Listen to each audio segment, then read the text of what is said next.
여러분들이 작년에 수익 낸 것은 운입니다. 여러분들이 작년과 올해 공부하고 있는 것은 투자 공부가 아닙니다. 그 두 가지는 확실해요.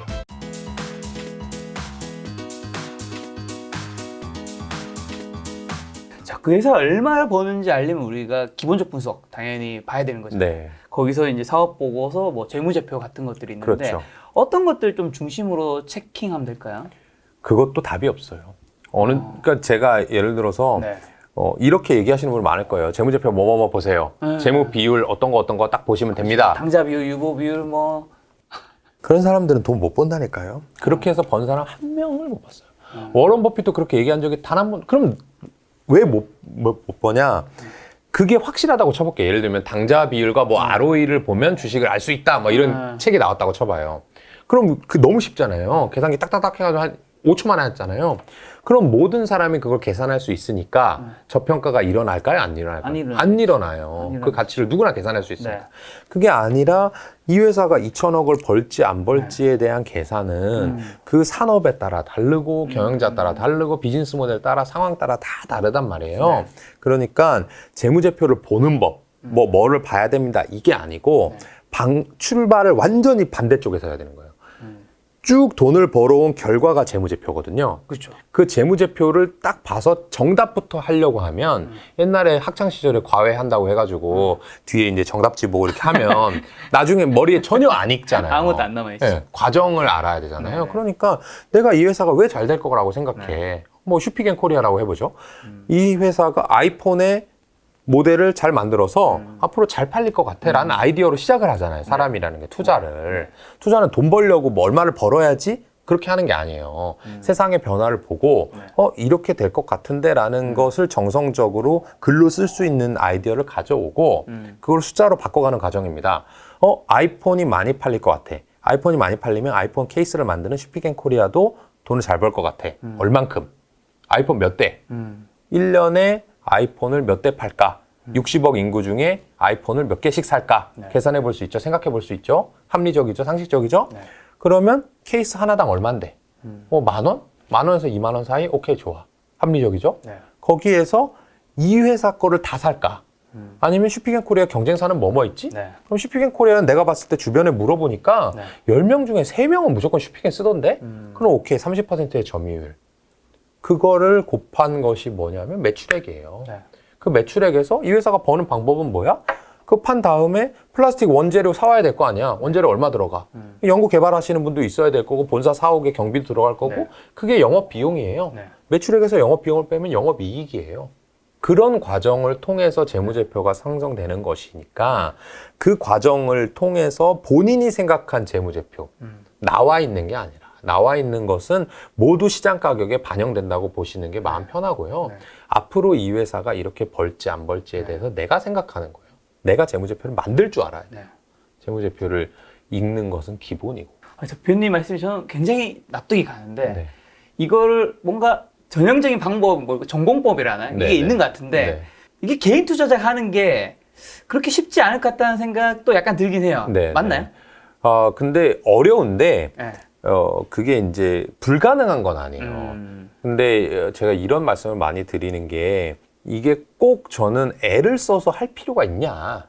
저는 재미가 없으면 안 할 것 같아요. 이게 주식 투자가 물론 돈도 많이 벌어다 주는 직업이고 저한테는 이제 천직인데 이게 재밌기 때문에 하는 거예요. 근데 제가 왜 있어요? 제 직업이 다른 사람 돈을 관리해 주는 거잖아요. 근데 제가 딴 사람 돈을 받아다가 뭐 절반을 주세요 이렇게 안 한단 말이에요. 그냥 수수료 몇 % 받는 거예요. 그러면 내가 이걸 해봤는데 너무 상식적이고 할 수 있지만 이게 즐거워야 하는 것이지 내가 회사 갔다 와가지고 설거지하고 주말에 애기도 보면서 짜투리 시간 내가지고 계산해야 되는데 재미가 없어.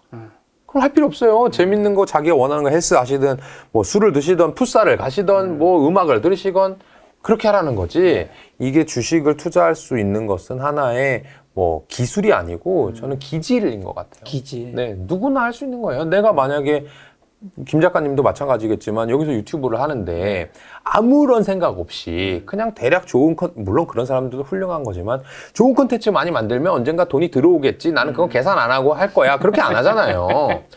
내가 이 정도 구독자는 뭐 한 10만 원 모을 수 있을 것 같아. 10만 모으면 얼마 들어온다는데? 네네. 그랬을 때 뭐 촬영장도 빌려야 되고 장비도 사야 되고 하면은 한 달에 얼마 남겠는데? 뭐 이 정도 계산해 계산 다 돼 있죠. 보잖아요.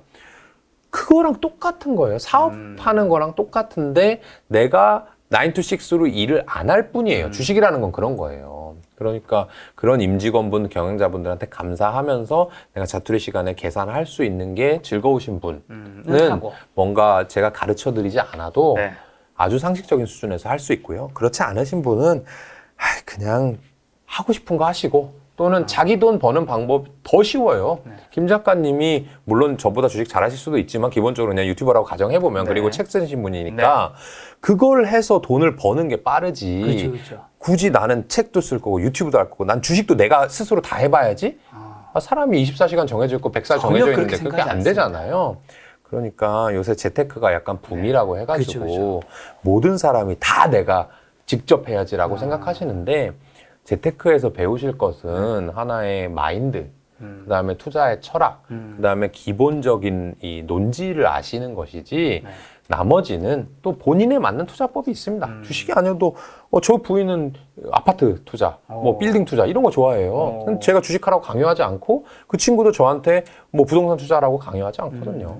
그런 것도 뭐 충분히 생각해 보시고 본인이 만약에 하셔야 그런 거에 됩니다. 관심이 좀 없다면 어떻게 보면 전문가한테 맡겨야 되는 거잖아요. 그렇죠. 아니 꼭 주식 안 하셔도 돼요. 그냥 부동산으로 돈 버셔도 되고. 갑자기 궁금해진 거는 대표님 회사는 고객의 그 원래 자산운용사는 최소 가입 금액 같은 게 있잖아요.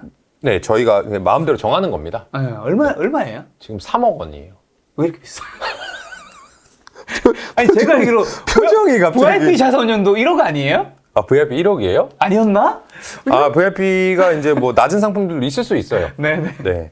근데 저희는 계속해서 올려왔고. 네네네. 네. 근데, 제가 이렇게 말씀드리면 또 너무 뭐 부자들만 위하는 거 아니냐, 그렇죠. 뭐 이럴 수 있는데, 제가 부자들의 돈을 벌어들이려고 이 일을 하는 게 아니고, 제가 돈을 버는 편한 방법이 부자들은 워낙 그 마인드가 잘 돼 있으니까 제가 응대하기가 편한 거예요. 근데 그렇지 않은 사람을 응대하면 불편하기 때문에 제가 그걸 올려온 것이고, 저희 회사 이름이 더 퍼블릭 자산운용이잖아요. 그렇죠. 이 더 퍼블릭 자산운용의 더 퍼블릭은 뭐냐면 대중이란 뜻이에요. 네. 많은 사람, 그렇죠. 보통 사람. 그래서 잘 찾아보시면 저희 회사의 그 최소 가입 금액을 3억은 아니더라도 100만 원부터 가입할 수 있는 상품들도 시중에 나와 있습니다. 근데 이제 100만 원짜리 계약하시면서 이제 김현준이랑 대화하고 싶다. 이것만 안 될 뿐이에요. 근데 부자분들의 마인드로 제가 가라고 했잖아요, 여러분들한테. 부자들은 저 만나고 싶지 않아요. 왜요? 관심 없어요. 그냥 돈을 버는 걸 원하는 것이지. 네네. 내가 김현준이랑 뭐 해가지고 그렇죠. 그러니까 그 100만 원으로 하시든 3억을 하시든 저희가 똑같이 굴려드립니다. 3억도 가면 대표님 만날 수 있는 거예요? 아니 그게 이제 뭐 3억이라고 해서 제가 만나고 그냥 회사에 오시면 만날 수는 있어요. 얼마든 간에. 그리고 전화하시면 제가 전화 받고 하는데 네, 뭐 제 일 자체가 고객을 만나는 게 주업은 아니기 때문에 뭐 꼭 3억을 갖고 오셨다고 해서 저를 무조건 만날 수 있다 이렇게 하면 좀 그렇고 저를 만나면 3억을 맡기겠다라고 하시면 만나드릴게요. 그 뭐 얼굴 한번 보여드리고 3억 받으면 뭐 저야 굉장히 뭐 싸죠. 이제 솔직한 네. 아주 대표님의 이제 말씀이었고요. 그 책에 보니까 저평가 주식의 함정이라는 게 있더라고요. 네, 요거 좀 어떤 건가요? 이게 네. 제가 이 과거 학생 때부터 시작해서 첫 번째 커리어까지 가치 투자라는 것을 공부를 했었어요. 네. 근데 이 가치 투자를 조금 이 편향되게 생각하게 되면 큰 위험에 빠지는 것을 경험을 하게 됐거든요.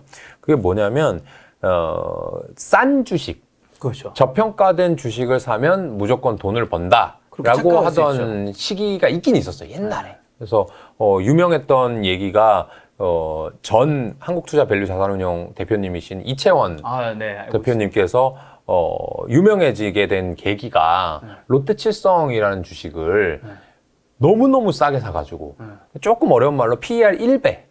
그러니까 내가 100만 원을 투자하면 그 회사가 나한테 100만 원을 바로 벌어주는 그게 PER 1배거든요.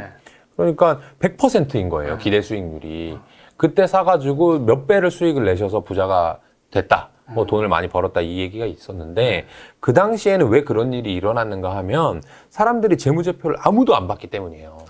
그냥 투자라고 하는 것은 뭐 대장주 따라가는 거, 뭐 차트 보는 거 이렇게 생각을 했기 때문에 그렇게 말도 안 되는 저평가가 일어났던 거고 지금은 이 채널을 보시는 분들을 포함해서 대부분의 개인 투자자들도 어느 정도 알고 있거든요. 그쵸. 그러니까 그런 말도 안 되는 저평가가 일어나는 일은 없고 그렇게 표면적으로 저평가가 일어난 기업들은 보통 기업의 가치가 점점 쪼그라들고 있는 거예요. 지금은 싼 줄 알았는데 시간이 지나고 보니까 비싸지거나 주가는 안 올랐는데 또는 그 기업 자체가 쪼그라드는 그런 문제가 발생하는 일들이 왕왕 있더라고요. 오히려 지금은 저평가를 받는 이유가 있을 확률이 굉장히 높다는 거죠. 네, 그렇습니다. 그래서 제가 무조건 싼 기업에 투자하는 것보다는 오히려 그 기업의 가치가 점점 올라가서 지금은 비싼 것처럼 보이지만 나중에 주가가 더 올라갈 수 있는 그런 기업에 투자를 해야 되겠다라는 결심을 하게 됩니다. 알겠습니다. 대표님이 이제 투자의 뭔가 원칙과 본질, 태도 이런 걸 굉장히 뭔가 중요시 여긴다는 생각이 좀 들었는데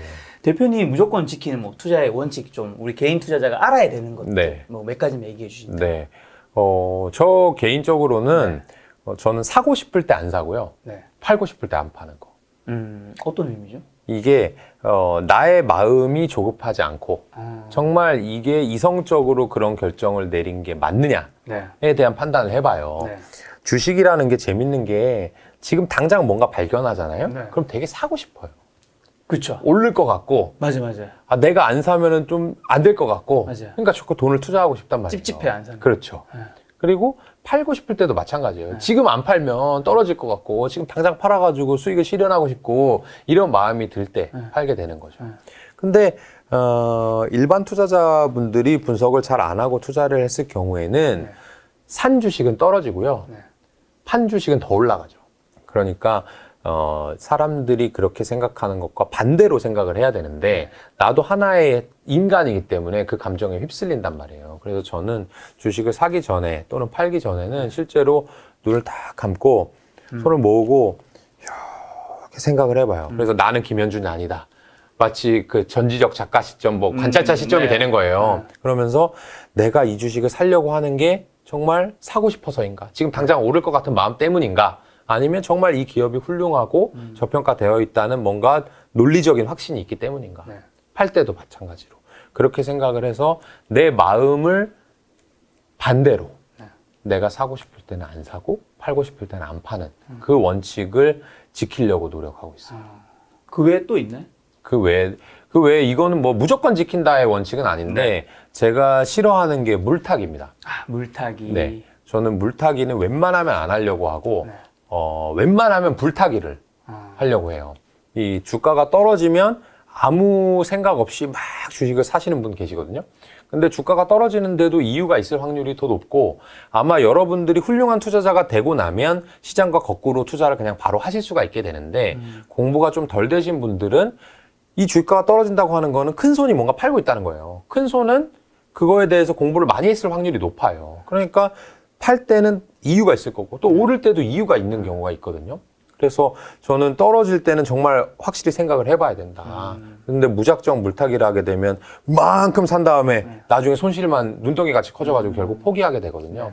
그리고 논리적으로 봤을 때도 주가가 이렇게 떨어졌다가 이렇게 오르게 되는데 이때 이제 사서 단가를 떨어뜨리는 거나 이렇게 해서 올라갈 때 해가지고 단가를 하는 거나 결국엔 똑같아요. 여기서부터 시작을 하면. 근데 시간 가치가 이렇게 떨어질 때 사서 이만큼 기다리는 거나 여기서부터 내 돈은 그냥 안 쓰고 있다가 올라갈 때 사는 거랑 하면 시간 가치는 불타기가 훨씬 더 좋은 거죠. 그래서 조금 덜 시간을 쓰고 돈은 똑같이 싸게 하는 것이 불타기의 방법이거든요. 그래서 저는 주가가 오히려 오르는 것에서 이유를 찾고 그 이유가 맞다라고 생각하면 과감하게 당장 내가 평단가가 올라가가지고 수익률 표시되는 HTS에서 친구한테 자랑하고 싶은 그 수익률이 떨어지는 것 때문에 불타기를 못 하시는 거거든요.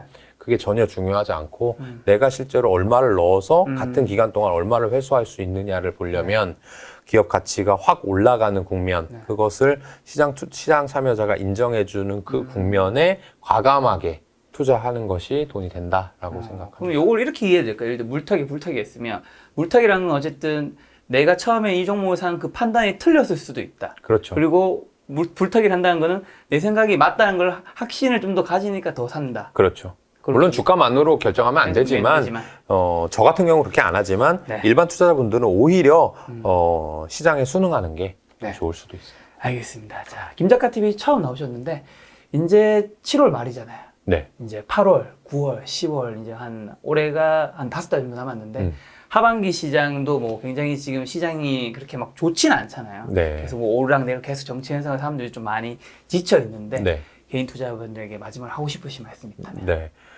제가 너무 많이 드리는 얘기인데요. 네. 여러분들이 작년에 수익 낸 것은 운입니다. 그리고 여러분들이 작년과 올해 공부하고 있는 것은 투자 공부가 아닙니다. 그 두 가지는 확실해요. 아마 보시는 분들이 100만 명이라면 90만 명한테는 통용되는 얘기일 겁니다. 그렇게 쉬운 장세는 오지 않는다는 것을 이미 느끼고 계실 거예요. 6개월, 7개월 지나가면서 작년에는 주식이 되게 쉬운 줄 알았는데 그렇지 않네? 이런 시점에 하지만 아직 폭락하지는 않았잖아요. 그러니까 여러분들이 돈을 크게 잃진 않으셨을 겁니다. 작년에 번 거를 지킬 수 있는 상황인 것이고 그게 제가 여러 차례 말씀드렸다시피 돈을 항상 주식시장에 넣어야지만 돈 버는 게 아닙니다. 그래서 그거를 딱 빼세요. 일단 빼시고 갖고 있다가 주식 공부를 하는 시점으로 삼고 주식 공부가 정말 되었다. 나는 기업 가치를 계산할 수 있다. 이 회사가 2천억 벌지, 3천억 벌지, 내 기대 수익률이 이 정도가 되니까 이 가격에 살지 팔지를 결정할 수 있을 때가 됐을 때 다시 그 돈을 가지고 와도 주식시장은 계속해서 순환하고요. 주식시장이 안 좋을 때도 스타 주식은 계속 나오니까요. 네. 주식에 대해서 포기하진 마시되 공부할 수 있는 그런 하반기가 되셨으면 좋겠습니다. 좋습니다. 자, 대표님의 좀 더 깊은 이야기들을 알고 싶으신 분들은 부자들은 이런 주식을 삽니다. 유튜브 썸네일 같은 네. 요 책을 이제 보시면 됩니다. 오늘 만남의 손님은 김현준 대표님이었습니다. 지금까지 여러분 소중한 시간을 함께 해주셔서 정말 감사합니다. 오늘도 김 작가였습니다. 고생 많으셨습니다. 고맙습니다.